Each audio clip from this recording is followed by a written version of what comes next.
Welcome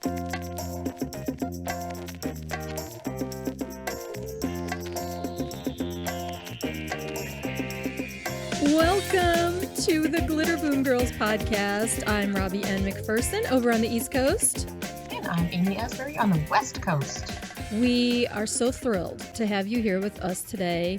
We're just two author gals talking about nostalgia. I'm a child of the 70s. Amy's a child of the 80s.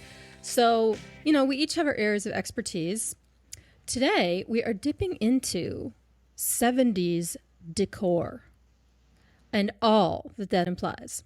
And I think that it applies to both of us because my home in the 80s was still 70s. It still looks like the 70s.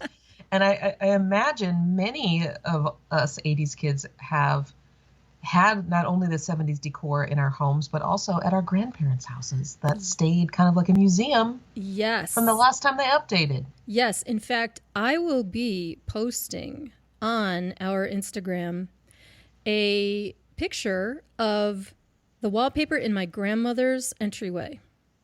Ooh, so what did it look like? We uncovered this wallpaper. Mm-hmm. My mom now lives in the house, and we uncovered this wallpaper when we were looking to paint the hallway. So as we're peeling things off, you know, and I remember when Gramma had this, it actually resembles the Three's Company kitchen wallpaper. Okay, remind us of what that looks like. Yeah, okay. It's like an orange and yellow plaid with different shades of orange and yellow, but my grandmother's had a green stripe through it. So that was some serious 70s decor. And as I've been reviewing old episodes of Three's Company, I saw the wallpaper and I was like, what? So I had to dig through my phone and the 45,000 pictures on my phone and find that photo. And I was like, wow. I mean, Grandma was on it, you know, because she installed that wallpaper probably in like 76 or 77. And you know what I wonder? I wonder if everybody updated in the 70s because was it, and we think it looks wacky and inexpensive and cheap and tacky now, but I wonder if it was truly inexpensive to do in the 70s. Yeah, I'm not really sure. I remember my mom installing wallpaper herself, like in apartments we had when I was a little kid. And it was a struggle. Like it was really hard to do it herself. But it seemed like everybody had wallpaper. It seemed like painting the walls was not the thing to do. Whereas now a lot of people would rather paint than have wallpaper. So I don't know. Maybe it was just easier to cover flaws in the wall, or maybe like you said, it was cheap. And it seems now, maybe I'm crazy, but it seems now that to get a high-end look, it's really, really out of reach for a lot of like regular folks. But back then, like I look at TV shows and TV sets and stuff, and they looked like my house. Like it wasn't like it was unattainable. So I don't know if that's just decor and fashion taking things to the nth degree, the wealth gap. I don't know. Who knows? Well, I think it's interesting because I think in the 70s, I think there was a lot of catalogs in the and we're broadcasting from the United States, so I don't know about the rest of the world. But in the United States, in the 70s, there were Montgomery Ward catalogs, there were J.C. Penney catalogs, there were Sears catalogs, and they had these certain companies, featured that were like, hey, I feel like it was the dawn of the whole living room set. Here's the end table in an octagon shape. Here's a big slab of a coffee table. Yeah. Here's the new TV in a big old slab of wood. And here's the nice velour gold couch, like the one we had, everyone. Yeah, we had that too. And a chair, a swivel chair.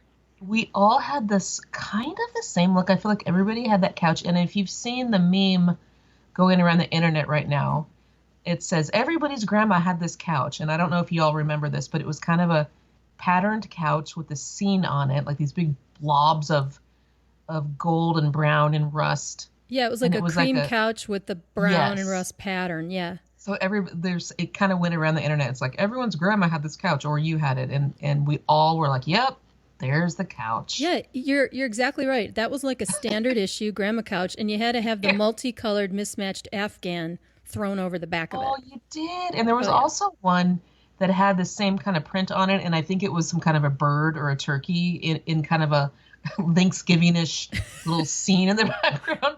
The That was fall the other design.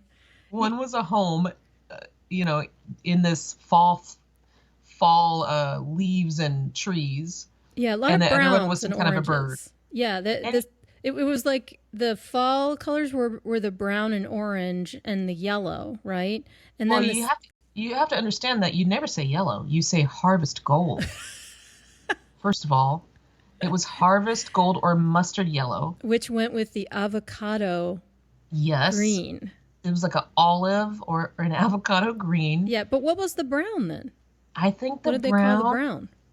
like tortoise or something. I don't know. They had some kind of other name that was like a better name.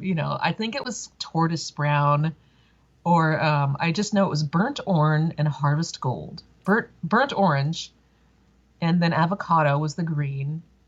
Brown, because to me, all I think of, you guys, I go straight to the Tupperware colors. It was Yeah. those four colors. It was the harvest gold, the brown, the orange, and the avocado. What did you have Tupperware, and what color was it? Same. Yeah, I think that was really the color palette, right? That was the Yes. ultimate 70s color palette. At least we're talking mid to late 70s. No, but early 70s too. Because if you look at the Brady house, for example, that show ran from 69 to 74, I believe, and they had the burnt orange kitchen with like brown paneling and And there's stuff. always a couple canisters Right, that out, were almond. Yeah, that were the Yeah, avocado green. Yeah, yeah. I didn't have really the opaque Tupperware until the 80s. And that was the orange set that Oh we yeah, we had had. the orange set. Yeah, we had the Yeah. orange canisters. Yeah, we had, well, we also had some brown canisters though. So I think we had a bit of a mishmash with the You had orange a and brown. mixture. Yeah, but we We had definitely did not have the avocado green Tupperware. And my mom earlier in the 70s, we had that sort of translucent Tupperware, where it was like there was sort of Oh these yes. pastel-y jewel And just the tony things. lids. The lids were colored and they were pastel. That's right. Yeah, but they had like matching ones. Like it was like a clear bluish, sort of sea bluish looking thing. The bowls, the Tupperware bowls that I used to eat the SpaghettiOs out of. Of course. But and then the tumblers, of course. They had Mm-hmm, the mm-hmm. translucent tumblers. And then McLickens, my cat, wants in on this whole conversation. We had a brown Tupperware pitcher, and it always had like a blob of Minute Maid orange juice concentrate in it Yeah, that I would try to stir, and it like would never yeah. like be No, melted all the way. there was It was a big always the old blob, blob, the Minute like Maid blob splashed that in my wouldn't go eye. away. Yeah, Yeah, and that was the sometimes orange it would juice go container. floop in your cup, and you'd be like, Like, "Damn, dang it. that was like a trick to pour the Minute Maid and Uh-huh. and not get the plop in your drink." But yeah, and then dishes. As far as dishes go, my mom was a big fan of the Corel ware. Yes, we had that. Yeah, and it was just plain white. We had plain white dishes, but Yes. there was a set Uh-huh. that she got, and it may have been a wedding gift because this only came out in like special occasions and stuff, and then later actually it got heavy use. It was a dark brown stoneware type thing, and the plate had like a cream colored sort of starburst trim on it. And I still see it now. Like if you watch a Columbo or Starburst. something, it's like, oh my God, that's the dishware. And they had like the French onion soup bowls. That's what the bowls were, Yes. with the little Yes. handle on it. So she had that set too. And I remember a lot of brown carpets, like dark brown carpets. And wall-to-wall carpets. Yeah. Hardwood was not a huge thing in the Wall-to-wall. 70s. And there was always kind of, and the cool houses like had a dip down, like they had to walk down into Yeah, the the split living level. room. Right. A little You had to conversation walk down pit. into it, and that was like, ooh. So I like where you were going though with the whole like what was it about those palettes and with the catalogs and everything? Because if you look back to 60s homes, Yes. it wasn't really about buying the 5-piece living room set or, I mean, Well, you would get I like the have, couch from Ethan Allen and maybe the accent chair, but then you would get like, you had like an antique coffee table or, something else. It was more, I think people had more hand-me-downs maybe. I do have a theory, and I think that here's my theory. I think back in the day, a lot of furniture and heirlooms were passed down. It was more of a passing down of furniture. That was just the way people did it.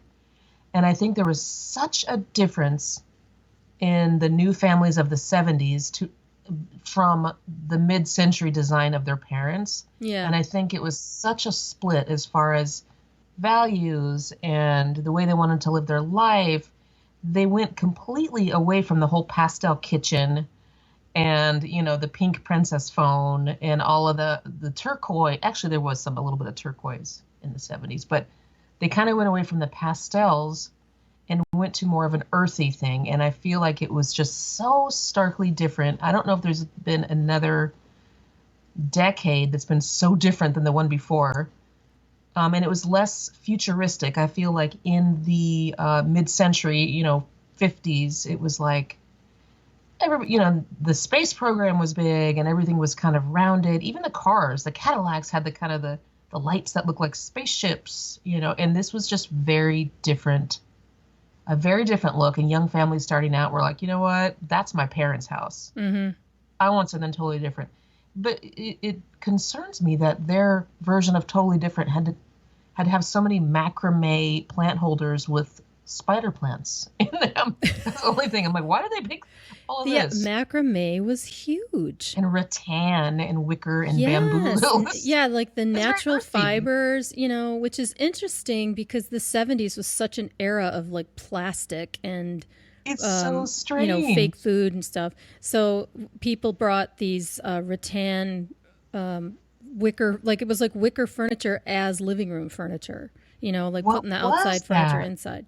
It was the strangest. Yeah. And then the wood paneling, which wasn't really wood. It was like some kind of fiber.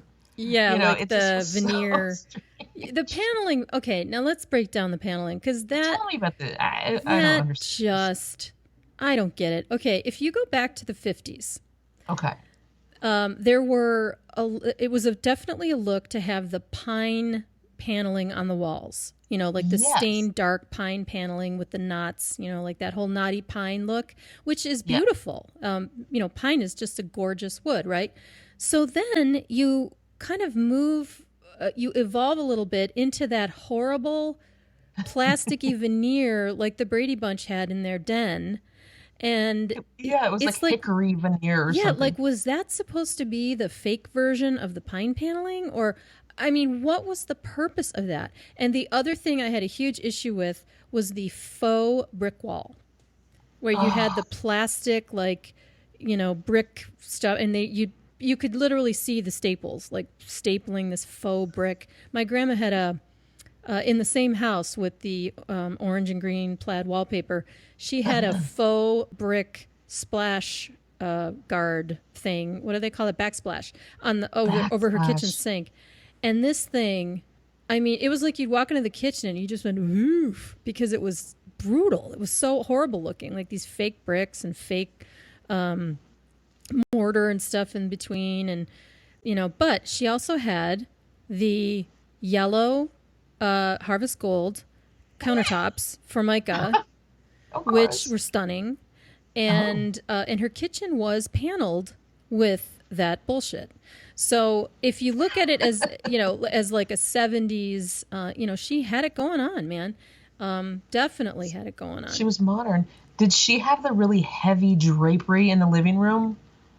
What was her window? She loved? She loved sheer curtains with like lacy stuff. Of course. So she would layer like the sheer white. It was all white. She would layer the sheer white with some kind of lacy, thing or whatever. And that and her burnt orange wall-to-wall carpeting, which covered like every inch of the entire house. So that was I mean, it was just unbelievable. And she loved her house. She She did. Oh, I like decorated that. the crap out of it every holiday. Like, I don't care if it was like, you know, uh, glass of water day. Like she had all those plastic melted popcorn decorations everywhere, and she Did would she set have the a hard table. candy dish, though? Did she have a hard candy dish with a Heck wooden bowl yeah. of nuts? Heck yeah. Yeah, She didn't of have the course. nuts out, but she had like 4 different bowls of candy. Of They were course. all gross. Oh, yeah. Which was a drag to me, because sugarholic. I was like, and I'd be like, Grandma, can't you get a bowl full of chocolate? But they were she was a big fan of the strawberry ones with the mush Oh, I inside. think we talked about this on our candy one. Yes, and they Yeah, were we kind of did. like the no name where you're like, where did these come from exactly? Yeah, exactly. We suspect they were Hickory Farms, maybe. Yes, Right, and then of course the ribbon candy. But of course. my grandma, rest her soul, she was such an incredible person, just Is a this Grandma character. Helen? Yes, Grandma Helen. Oh, Grandma She Helen. um, she would kind of get a little forgetful about how long certain foods or things Yeah. sat out. So there were times where you would visit grandma in July, and there's the Christmas ribbon candy still sitting there. Yeah, but Like, does it go bad? It's just a blob of, well, I don't know. it would get hot, and it would like stick together. And my mother used to say, "Don't eat it, I'd get worms." Like Oh, yeah, always. yeah, because you get worms if anything goes bad, right? But Of course. yeah, she had those, and she also had candy dishes of the little. They're shaped like Tootsie Rolls, but they're smaller, just little like striped candies, like rando, Hmm. And again, loose in the bowl. And the longer they sat there, the more they solidified and stuck together. Of course. Well, Yeah. that's why my grandmother did the lemon drops because they were coated with that little sugar and then they would not stick together. Oh, I smart. suspect that was her reasoning. Smart. And what kind of table was her bowl of lemon drops sitting on? Well, the coffee table, as I said, was always this gigantic slab that was kind of carved out in the middle for you to put some knickknacks in the bottom. Oh, interesting. See, my grandma she had these tiered tables that were Oh, round. It was like a cake tier type thing, that's like a cookie pretty. tier, except it was a giant table. And they had like carve outs and stuff, and she would put a couple of different dishes and then a plant, and a lamp. There's a lot of house plants inside in the 70s, that's certain. And a lot of spice racks in the kitchen. Right. Yeah. The spice rack. Yeah. I wonder where the spice rack started, because it used to be just a little shelf above the stove, Yeah, right? kind of hidden. And then it was like, Yeah. And then it became like a fancy rack with all the spices matching. yes. Yeah. Yeah. But Now, maybe that's a McCormick invention or something. I have a question for you.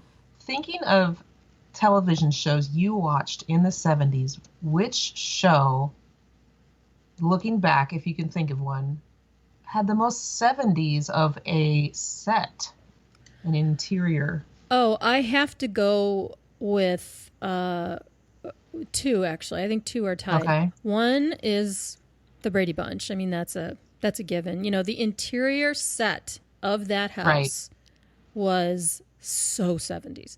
And I And love that it looks so modern. You look at it now and you're like, oh, I could see how that was cool at one moment because it was so pristine, you yeah, know? yeah, it was kind of a minimalist. They didn't have a lot of junk around, but Right. the it was a lot of right angles and a lot of kind of sharp stuff, and it didn't look like a comfy house. It The didn't, Brady house. although it was very familiar and I felt kind of at home when it was on in the background of my life. I'm like, okay. Definitely. But yes, it wasn't. Well, what about that den? I feel like the den could have been comfy, no? Those Yeah, two well, the den slab things? it had those like kind of weird sectional Hmm. couches, which seemed okay. There's That's a where they had to go when they got in trouble and they all had to sit right there when they got yelled at. yeah, and well, sometimes they got yelled at though in Mike's office, in his Oh, in the home office. office. I Yeah. liked when they lined them up on those plaid couch things to tell them off. Oh, or when they put the payphone in that room. Like, you guys are yeah. on the phone too much. Now there's going to be a payphone. Yeah, whenever all the kids were in on some shenanigans, yeah, the beatdown took place in the den, which It's yeah, like, you guys insulted Alice and now she's leaving. So get your asses together, you or guys made whatever. Alice feel bad Yeah, because she thinks you don't need her anymore. that's right. Yeah. Well, for some people, I'm going to get back to your question because there is one other Mhm. show, but for some people, the den was the basement. And they had like Right. the basement couch, which was always grandma's old couch, the cream colored one with all the brown weird designs on it. Of Sometimes they were course. like colonial designs, like That's what a I was saying. Yes, yeah, like yes, bird, like yeah, like the colonial birds and stuff. And yes. and then you'd have like some horrible rug or old rug or something, but it was still cold and damp down there. And then the cabinet TV. You know, Oh, the of the course. old cabinet TV that maybe you inherited from the parents when the parents downsized or something like that. But it was always like nowadays people go in their basements and create these unbelievable media rooms with like leather couches and 65-inch TVs. And back then it was like we're gonna put the crap TV in the basement, the crap couch, and that watching TV was not like an activity. It was like an afterthought. It was something. Just go downstairs, go in the Was it? basement. I feel like it was kind of like, you know what, we're going to get our TV trays, and it was a big deal. Like, Dukes of Hazzard is on. Oh yeah, Get I in the think. TV trays, so it But was a big yeah, deal in my house. later in the 80s, yeah. But Okay. like when I was a kid, everybody's living rooms weren't built around the TV. You Oh, know, the that's true. It yeah, was more the of a sitting room for guests, and TV was kind of like in yeah, the background. exactly. Like you would have the formal living room that for some Yes, inexplicable reason no one ever went in, no one ever sat in. It was like always. a museum. Like you Well, had it a was little supposed to be museum. for guests, like back in the day when the Victorian times, somebody came with their little calling card, The and then the butler parlor. brought it to you, and then you came out in this one little area that didn't have any personal pictures in it, because who knows who's knocking at the door, and then you'd see them in that room, and the rest of your house was private with your family You pictures and would your you would heirloom. receive your gentleman callers in that room. Yes, or whatever caller came, and the butler kind of ran it by you. But I think from those days of like, hey, there's a room to let the insurance guy talk to you about the Hmm. policy, and it kind of came to a point where they said, wait a second, we don't have that many callers. Let's just That keep doesn't this room happen for the anymore. TV. But Yeah. yeah, and today the same thing's happening to the formal dining room. Like seriously, people are Yeah. like, we just eat in front of the TV, or we have like a table in the kitchen, the eating kitchen, and with the open concept that has now taken over homes, right? Oh, There's yes. no more formal dining room either because you don't sit down and have like on TV how they have the dinner with the napkins and the water glasses and the Oh, I do wine, that. I you do know. that. I do that on holidays. You get the full-on linen napkin, you get the full-on everything. And what bothers me is people now, it's the thing where there's an island and people come and talk to you while you're cooking. I can't do it. I've got to pay attention when I'm cooking. So I wish I had Jack Trippers swinging doors to where I could keep everybody in a certain area and I could be alone in the kitchen and it wasn't more open My, because I need to prepare things behind the scenes. So yeah, I like that old-fashioned dining room thing. But yeah, it's just not today. It's it's just not tough the to way things are find. today. It really is. Yes. It's tough to find. Like if you talk to people who are looking at homes and stuff, it isn't unheard of to find a home that literally has no dining room. It's just a space maybe in the kitchen or something. And these are standalone houses, not just apartments. It's And I don't mind it because you know what? Whatever people, however they gather and whatever makes them comfortable is wonderful. However you want to do it. yeah, I think with the open concept, that is a whole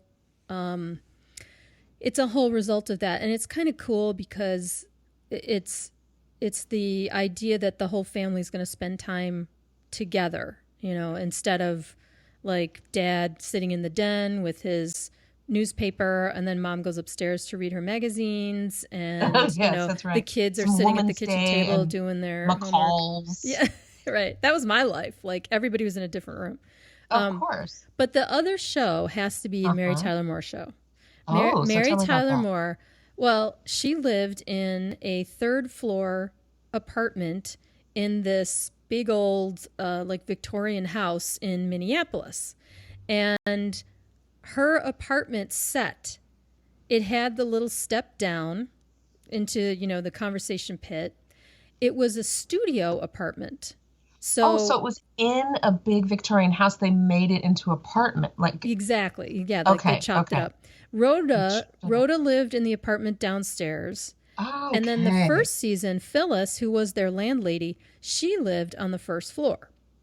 So with her husband, Lance, I think his name was. Okay. So if you look at Mary's set, she had a sleeper sofa. So like Ooh, I the just sofa pulled it would up. I'm fold looking out. at it. She had like in the step that went down into the conversation pit where the couch was, it was like a bookshelf. So she had all these books and stuff in there. And then she had over by the like a little patio porch window type thing way in the back, she had the little chair with like a round table and a I am looking at closet. it, and I see a wicker gold chair Yeah, that was in the back, right? in the back, and the sleeper sofa I see is a brown velour, and there's some shag carpeting, y'all. Yeah, and her table was like a trunk. Her coffee table was like a trunk or something, which was real big back then Oh my too. gosh, this is so funny. Yeah, and Yes, her little kitchenette had like the pass through with the sliding shutter thing. shutters are so It was 70s. such a 70s set. Yeah, what about you? What, like, when you watch TV, what show screams 70s set to you? Well, I haven't watched either of these in a while, but I think of, for some reason, Mork and Mindy. They had some kind of rattan wicker trunk as a coffee table. They had like a orange pattern couch and then like a striped brown and cream chair and Yeah, all they a had ton the of like trunk too. paneling. Yeah, they had the trunk They coffee had a table ton of too. house plants, a ton of spider plants, and they had like these little wicker rattan little bar stools. You know, it was just very and like this awful carpeting. It probably was cool back then, but yeah, and a couple of colonial lamps. It was just really, really Yeah, 70s. their apartment was very hip back then. Was it? Yeah, and that was another like Victorian house type apartment. Because Was it? remember, well, in the I don't beginning, she pulled up in her Jeep, which was that was the beginning of my Jeep love. But she pulled up in her little Jeep because they lived in Boulder, Colorado, and Yes. it was like a Victorian house. So again, cut up into apartments and stuff. But they had an upstairs too. So I don't know if they were supposed to be on. They had to be on the second floor, I guess, and maybe the upstairs was like the attic. But I was watching Mork and Mindy recently on Pluto TV, But and did you, when you were watching, did you notice a ton of puffer vests? Just a ton Oh, of yeah. rainbow puffer vests. Yeah. Anyway, go on. Mork had the infamous rainbow puffer, like navy and rainbow jacket. Yes. Yeah, several things occurred to me Okay. because I haven't seen Mork and Mindy in Right. my gosh, decades. Okay, and Right. so first thing that occurred to me was it was a terrible show. Like, I'm sorry, you know what? Pam Dauber is a stunning, talented actress. Of course. Robin of Williams, I mean, need we say Of more, course. right? Comic Of course. genius. Even in the later seasons, Jonathan Winters was on there. Everybody on the show was incredibly Right. talented. So no and fault of theirs. They were just hired to. No, and I Yeah. don't even think it was a fault of like the writers or the directors. I think it was just sort of a a time capsule type thing. Like they were basically feeding the public what the public wanted. But man, the whole Wait, what was the premise of it? So what? well, What did the public premise want? was it was actually a spin-off of Happy Days, That's right. right? Which Oh, some people that's might not remember. Right. But I so do remember. Mork turned up on Happy Days when like his alien pod, this was in the post shark jumping Happy Days. So Oh gosh, no Mork, wonder this became a cartoon. Go on. yeah, and all it was a vehicle for Robin Williams because I'm sure Okay. someone saw Robin Williams and said, "Oh my gosh, this man is like he's insanely talented. He's a once in a lifetime gifted comedian. We have to build something around him, give him a vehicle. So they put him on Happy Days, and then they spun off the Mork and Mindy show. So, and you know what? Truthfully, I don't remember. I'd have to look it up on how, I'm sure our, listeners, you guys wiki it and send us messages, because I don't remember how Mork came to be living with Mindy. Because at first it was just her taking care of this alien, and then later they became a couple, and like, I don't know, weird things ensued.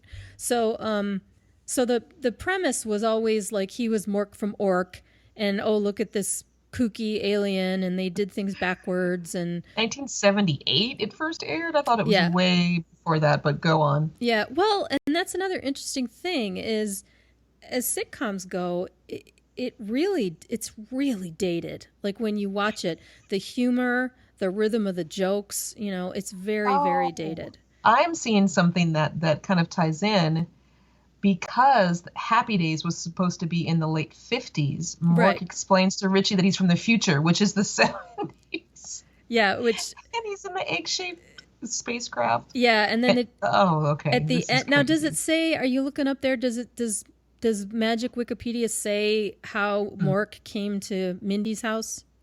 Because I couldn't remember that. Indeed. Okay, guys. Mork arrives on Earth in an egg-shaped spacecraft. He's been assigned to observe human behavior. Okay.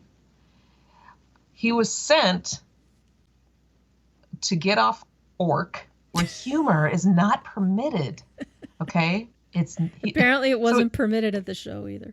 Right. He lands in Boulder, Colorado. He encounters 21-year-old Mindy, our lovely Pam Dauber.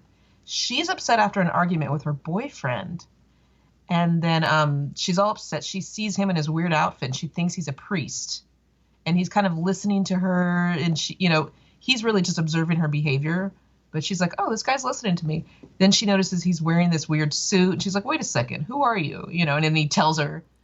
And she promises to keep his identity a secret. And then she allows him to move into her attic.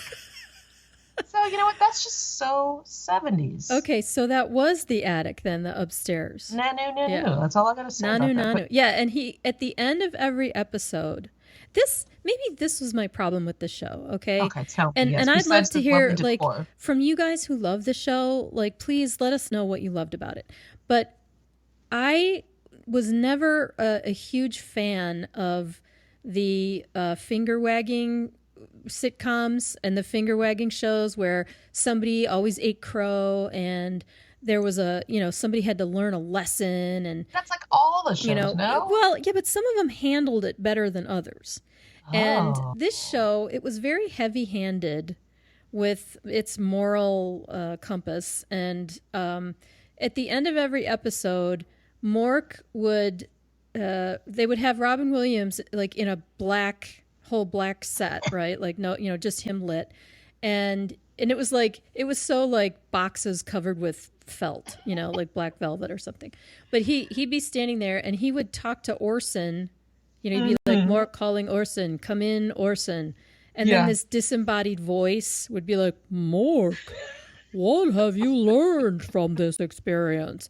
And then Robin Williams would deliver some fantastic soliloquy. And listen, when I was a kid, right, like, hello, 10, I thought it was hilarious. So watching it as an adult now, I'm like, wow, I guess the show was really geared toward like young, I don't know, fourth grade, third grade level things or whatever, and I feel so bad saying this because I know there are so many talented people involved and like, who the hell am I? Like, but I'm watching it now and I'm like, it did not age well. Let's put it that way. It did not age well. But you know what? The set gave you very 1970s. Yeah. It was oh my God. Time capsule. The set, and you know what else? Pam Dauber's fashion, like the things they put her in. Oh, she was so cute. She was on it. She had like the high-waisted jeans and she was just a stunning, perfect figure, and she had the interesting anti-Farrah 70s hair where it was just long and sleek and straight. and she had the little curved bangs. And then Well, it she flipped would under instead of out. right, and it would she would put it in little skinny half ponytails, like half up, half down. She Right. was a big fan of that. Very sporty look. And she wore a lot of plaid. I feel like she wore a lot of plaid long sleeve shirts tucked into her very tight jeans. Yeah, the whole boulder look, right? Which yeah. was super, super cute. And don't forget the rainbow suspenders on Mork when he wore a horizontal right. striped shirt and then I the know. rainbow. You know, I mean, I feel like the it khaki was a pants thing. and yeah, I mean, hey, you can't deny the talent of the people involved and all that. And it obviously they did something right because people still watch it today. So I don't know, maybe I just need some kind of attitude adjustment. No. Well, I don't know what you're going to think of this second 70s set that I'm going to mention because I haven't watched this in a while either. And there was a kind of a remake of this recently that I have not checked out. One Day at a Time. I feel like that was super 70s. They had an orange couch. They had the veneer coffee table. They had the kind of patterned wicker looking walls.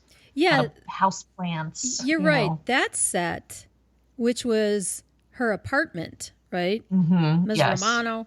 And of course, Schneider was the maintenance man, course. the building manager. Of course. I think an interesting thing about that set is it seemed to me like with the fashions and the set, they were really trying to make out Ms. Romano as like this modern, smart, sort of working woman who she wasn't concerned with the foof. She wasn't concerned with the foof of fashion. Like she wore no makeup. And bare bones. Yes. Yeah. And the apartment, I mean, it was nice, but it wasn't like decorated to the nines and it didn't have all these touches and extra whatever. It was just like. But you know what? On the wall, there was many wall hangings of wickery macrame rattan. There was a lot of that on the wall. Yeah, but they weren't foofy. Like it wasn't. They were definitely not foofy. Yeah, not a whole. Now with Barbara, right? Valerie Bertinelli, they did dress her in some funky fashions, and then Mackenzie Phillips. Stripes, lots of different shades of stripe. Well, they had a couch, and also a lot of their clothing had the same color. It was a reddish orange. It was kind of what would you call that kind of orange? Burnt sienna. Yes, like a lot of burnt sienna in One Day at a Time. Yeah, it was a very burnt sienna. Burnt sienna. I remember that crayon. And then they had like the crockery in the kitchen, like the country crock with, the beige with the darker lid. A lot of that stoneware. Yeah. And kind of the plastic looking backgrounds, like the fake tiles. What is that called when there's tiles? They're supposed to be tiles, but they're fake. They're like a vinyl. Everything looked kind of vinyl in that kitchen. Yeah, like linoleum-y or something. Linoleum, and they had their spice rack, and they had their olive green teapot. So they. Right. I feel like that was super 70s. Wasn't that a cozy set though? Whenever I watched that show, I always liked it. I always thought that it looked so cozy for the two girls to be living with mom, and it just seemed really safe and cozy to me. That one, I feel like that one is like you got dumped off at a babysitter and that was their house. I did not feel cozy at that house. I felt like, oh gosh, this handyman keeps popping in. Like, get me the hell out of here. Like, I don't know. Oh no, I felt like total opposite. I felt like that kitchen, all they made was like boiled hot dogs in that kitchen. Like I feel like there was no comfort to be had. She couldn't sit down and make you some comfy grandma dinner. She was too busy. The Dorothy Hamill hair, I was just like. Well, I will tell you what, that was some crow-eating show. I mean, every frickin' episode, Ms. Romano was like, wagging her finger at somebody. And whether it was, Barbara and Julie's shenanigans or, Schneider did something or that David, that long-suffering boyfriend that she had. Oh, for goodness sakes. This poor guy, he's like, but that was a very morally superior show. And that was 1975, so that was smack dab in the middle of the 70s. Yeah, how long did that run? Like 4 or 5 years, maybe? Maybe. You know what? That went from 75 to 84, believe it or Oh, not. holy cow. I know, isn't that That crazy? show went for 9 years? It sure damn did. OMG. I That know. is stunning. Now, wait a minute. So, the whole 9 years, wow, how did they drag I that don't storyline remember out the for nine whole, years? if they ever moved or like, I should look that up. Yeah, yeah, we'll figure that out. So, you know what else we have to talk about? We have to talk about the 70s decor in some of the single camera shows, like Heart to Like Heart, what? Oh, I don't Columbo, remember. Yeah, Charlie's well, Angels. what do you remember in those shows? I remember details, opulence. Like the Heart to Heart. Their show was always, because obviously they're supposed to be millionaires, right? Ah, This is Mr. Hart. He's a millionaire, and this is Mrs. Hart. There's a lady that can take care of herself, Max the butler. but that was 79, but it still could have been like, they had their same stuff. Yeah, but they were the quintessential, like, late 70s Yeah. jet setting couple, because she had the Farrah hair, and She's gorgeous. What a terrific Stephanie lady. Powers. What a terrific lady. And, She's and wasn't it the gorgeous. major domo, Max, Yeah, that like that was narrated Max. or introduced them? Max the butler. Yeah. Oh my gosh. And the house that they had was very dark wood, like for It was in 79. Bel Air. Yeah. I think they were in Bel Air It was very in it was LA. very forward for 79. Like, they obviously had the latest and the greatest. They had a And Bentley. yeah, They yeah, had a Rolls. yeah. And not a finger Private wagon jet. show. Not Okay. that was just straight up mysteries and stuff. And then there was always the B story, wah, wah, with Max. He always had some scheme going on. Well, it's because it was an Aaron Spelling. I think it was an Aaron Spelling show. Was it?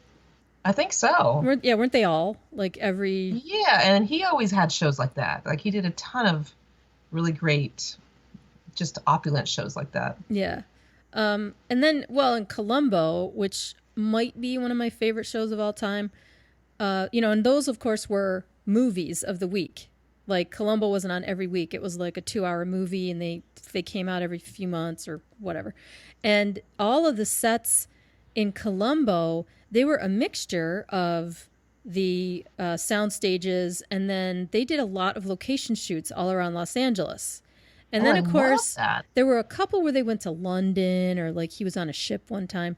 But the ones where they're driving around Los Angeles, if you ever lived in LA, like Yeah. you and I have, and you still do, Yeah. you recognize everything. It's like, oh my God, there's Tail of the Pup, and and I know that, and you look up I stuff. love that. Yeah, it's really cool. And you know what? That spanned all of the 70s. That's like a perfect one because there was a couple of pilot episodes in 68, but it was basically 71 through 78. So it was Right. kind of like all of the 70s if you really want a great backdrop. Yeah, and you know who directed the very first Columbo of the Hmm? series? Steven Spielberg. Tell. Well, Yeah, no shit. And that's not a reason. it was starring Jack Cassidy. Oh. He played a couple. He was in a few Columbos where he played the villain. Of course, Sean Cassidy and David Cassidy's father. Shout out Sean. And it is a fantastic episode. You gotta see it. Like, it's really Just good. one more thing. Did he always have a just one more thing? Oh yeah, in every episode. Just one more thing, because his whole routine was to get the criminal to underestimate him. That was his MO. And then the criminal would be like, "Oh, this dumb guy! Look at this! Look at his crinkled coat and his cigar! What an idiot!" And then Columbo at the end would just be like, "Boom!" And just get him. I love all those. I actually have them all on DVD, the entire series. I love it. I love It's it. like these giant boxes of CDs. And I think it was just so well loved because the audience saw the whole crime unfold at the beginning and they know exactly what's going on. Right, but the Oh, mystery some rich is, guy doing it all. yeah, the mystery is, how did Columbo figure it out? So Yeah. even though you see the murder ahead of time, the first thing, you don't know how Columbo figured it out. Like, and You're then like, in the how did this end, happen? yeah, it's always like, well, but then I saw the matchstick, you know, and it was always some like little detail that somebody escaped. But yeah, that's a great one for the 70s sound stages, because there were usually fancy houses. There was usually like some element of, you know, somebody who's fancy. And then the location. You can't beat the 70s decor for the location shoots, because like the gas stations, the street scenes, the cars, you know, it's so cool. That is so great. Yeah. So Aim, do you know what? We are out of time. Should we do a part 2 of this? Sure. You think? Because like I feel like there's so much more to do. Or should we? Well, maybe we'll do part 2 another time. Okay. You know, because I feel like there's more to talk about, right? Well, there's always more to talk about in all of our shows. I know, I never talk enough. All right, so more to come, and thank you guys for listening. And always hit us up on Twitter, GlitterBeeGirls, or Instagram, GlitterBeeGirls, and we have a website too, glitterboomgirls.com. We love hearing from you, and like some of these shows come from people's suggestions and stuff. So, you know, oh yeah, and even if we basically read everything. So yeah, so hit us up, and we want to thank you for once again spending time with us. Don't we love them, Amy? Oh my gosh, we are so grateful, and it is a privilege. Amen. Yeah. Okay, so I'm Robbie-Ann McPherson on the East Coast. And I'm Amy Asbury on the West Coast. And we are going to sign off. We'll see you next time. Bye. Bye.